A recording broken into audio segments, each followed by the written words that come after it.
భూముల కేటగిరీని బట్టి రైతులకు నష్టపరిహారం చెల్లింపు జరుగుతుందని విజయనగరం రెవెన్యూ డివిజనల్ అధికారి దాట్ల కీర్తి స్పష్టం చేశారు. వేపాడ మండలంలోని బొద్దాం, పాటూరు సచివాలయాల్లో పెందుర్తి, అరకు రోడ్డు విస్తరణ పనులకు సంబంధించి ఏర్పాటు చేసిన సమావేశంలో ఆర్డీఓ కీర్తి మాట్లాడుతూ ప్రభుత్వ నియమ నిబంధనల మేరకు ఎకరాకు 10 లక్షల భూసేకరణ ధరను నిర్ణయించగా 2.5 రెట్లు పెంచి లబ్ధిదారులకు నష్టపరిహారం చెల్లించడం జరుగుతుందన్నారు. అలాగే రోడ్డు విస్తరణలో కోల్పోయిన ఇళ్లకు మెట్టు పల్లం భూములకు చెట్లకు బోరు బావులకు కూడా నష్టపరిహారం చెల్లించడం జరుగుతుందన్నారు. పెందుర్తి నుంచి బొడ్డవరం వరకు వేసే 4 లైన్ల రోడ్డు ఇప్పటి వరకు స్టేట్ హైవేగా ఉండగా దానిని జాతీయ రహదారిగా రూపాంతరం చెందుతుందన్నారు. ఇంకా ఎటువంటి సమస్యలు ఉన్నా వ్యక్తిగతంగా అర్జీలు సమర్పిస్తే R&B అధికారులకు సిఫార్సు చేసి న్యాయం చేయడం జరుగుతుందన్నారు. ఈ గ్రామ సభల్లో మండల తహసీల్దార్ రాములమ్మ, డిప్యూటీ తహసీల్దార్ సన్యాసి నాయుడు, RI రామలక్ష్మి, మండల సర్వేయర్ గంగాధర్, భూసేకరణ డిప్యూటీ తహసీల్దార్ హరికిరణ్, గ్రామ పెద్దలు కొట్యాడ రమణమూర్తి, ద్వారపూడి గంగునాయుడు తదితరులు పాల్గొన్నారు.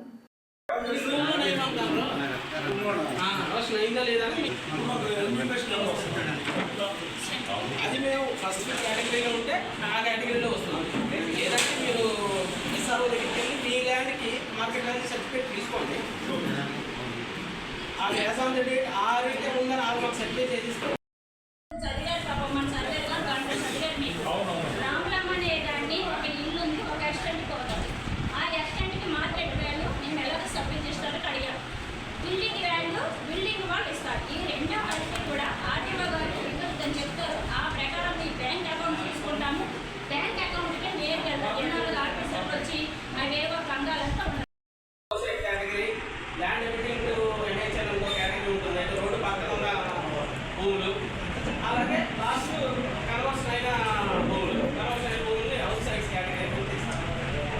మీ అందరికీ చాలా మంది తెలుసుకుని ముందుగా కన్వర్షన్ కూడా చేసుకున్నారు. కొంతమంది ఏ కేటగిరీలో పడితే ఆ కేటగిరీకి కాంపెన్సేషన్ మనం ఫిక్స్ చేసి అవార్డు పాస్ చేయడం జరుగుతుంది.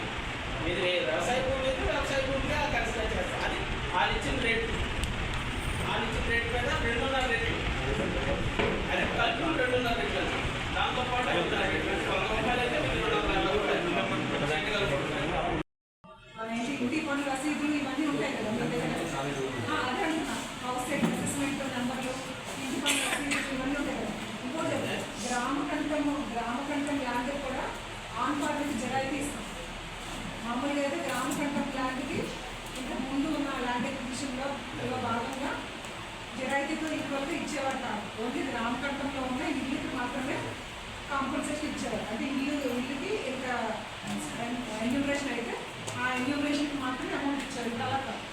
గ్రామకంఠంలో ఉన్న ల్యాండ్ని కూడా మేము ఎంత ఎస్టిమేషన్ అదే ఎంత ఎక్స్టెంట్లో అది పంచాయతీ సెక్రటరీ దగ్గర నుంచి మొత్తం డీటెయిల్డ్గా మా తహసీల్దార్ ద్వారా తీసుకొని ఎల్ఓసి తీసుకొని మొత్తం దాని ప్రకారం మీకు ఈక్వల్ టు మీ దగ్గర. కానీ గ్రామకంఠం ల్యాండ్లో మాత్రము కంపల్సరీ వాళ్ళ దగ్గర ఏదో ఒకటి డాక్యుమెంటేషన్ ఉండాలి. అంటే 3 ఎకరాల కంప్యూటర్ సెంటర్లో గవర్నమెంట్ ల్యాండ్గా ఐడెంటిఫై చేసింది 2 ఎకరాల 83 సెంటర్. అందులో ప్రైవేట్ ల్యాండ్ టోటల్ ఇప్పుడు మామూలుగా ముందు వచ్చిన నోటిఫికేషన్, ఇప్పుడు రాబోయే మేము ఆల్రెడీ 3 ఇచ్చిన నోటిఫికేషన్ పేరుతో కావాల్సిన నోటిఫికేషన్ కలిపి